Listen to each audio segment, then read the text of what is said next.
Hola a todos, and this is a quick lesson to review the verb to go, the verb ir. So you can be watching this before you watch the rest of the lessons or afterwards to get a little extra practice.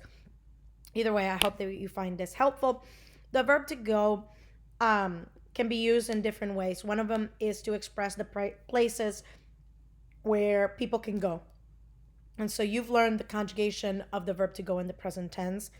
And when you are expressing where someone is going, you would use the verb ir, then followed by the preposition a, and then a noun that references the place. So, for example, nosotros vamos a la biblioteca. Okay? La biblioteca, you using the article and then the place that the noun that references the place with the verb to go.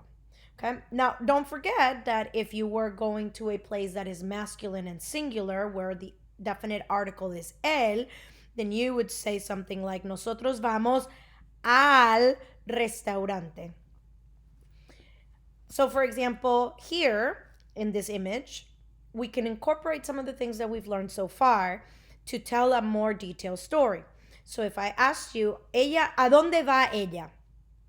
Ella va a la clase. ¿A qué hora? Ella va a la clase a las 8 de la mañana. Remember, we learned how to tell at what time something is. ¿Cómo? Ella va a clase a las 8 de la mañana en su bicicleta. ¿Con quién? Ella va a la clase a las 8 de la mañana en su bicicleta con sus amigas. ¿Y cuándo? Ella va a la clase a las 8 de la mañana en su bicicleta con sus amigas todos los martes. So notice how much more in depth we can tell a story now that we can incorporate more details. So back in lesson 1, we talked about sentence structure being a subject plus a verb that is conjugated and some details.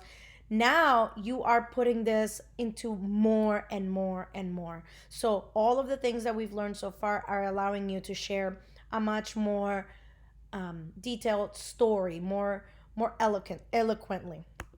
So then the other way to use the verb ir is to express the near future. And so you are able to express what someone will do. And so in order to express the near future, you'll use the verb ir, conjugated, followed again by your preposition a, and then followed by another verb that is what they're going to do. Now, the second verb is going to stay in the infinitive. So, for example, if I asked you, ¿a dónde van ustedes? You guys could answer something like, vamos a comer en el restaurante. Okay? And other expressions that you can use to share the near future experiences would be después, which would be later, más tarde, esta noche, this evening, mañana, tomorrow, la próxima semana, next week, el próximo mes, next month, o el próximo año, for next year. To, again, express that future, because in Spanish, later we will learn, there is a particular tense that expresses future. But for right now that we're working on the present, this is how you can still share things that are going to happen. So, for example, if I said, ¿qué vas a hacer después de la clase? You could answer, oh, profe, yo voy a salir con mis amigos. And then you could add more details to it. A couple of other reminders when it comes to spelling and pronunciation, the subject pronoun versus the article. When you have de plus el, when we talked about estar and prepositions of location, you are now writing del, just like we talked about 2 seconds ago about a plus el is al, the same with the de plus el. Your interrogative words, remember that you need to have that spelling so that you don't say como as in I eat versus como in how. And then pronunciation, remember that the letter H in Spanish is silent unless it's accompanied by a letter, for example, like the letter C to create a new sound, which is your cha sound. So if you have words like ahora, hambre, I, or hombre, those will not sound like ahora or hambre, because that sound is not produced by the letter H in Spanish. Okay. Now, when you put it with the letter C, you could say something like churro or chico or chocolate. Okay. So keep an eye on these reminders of spelling. Now, here's some options for you to practice, and you can just send me a note with these and say, hey, profe, can you give me some feedback? If I gave you the first picture with some information, you could say something like, él va a la cocina. That's a complete statement.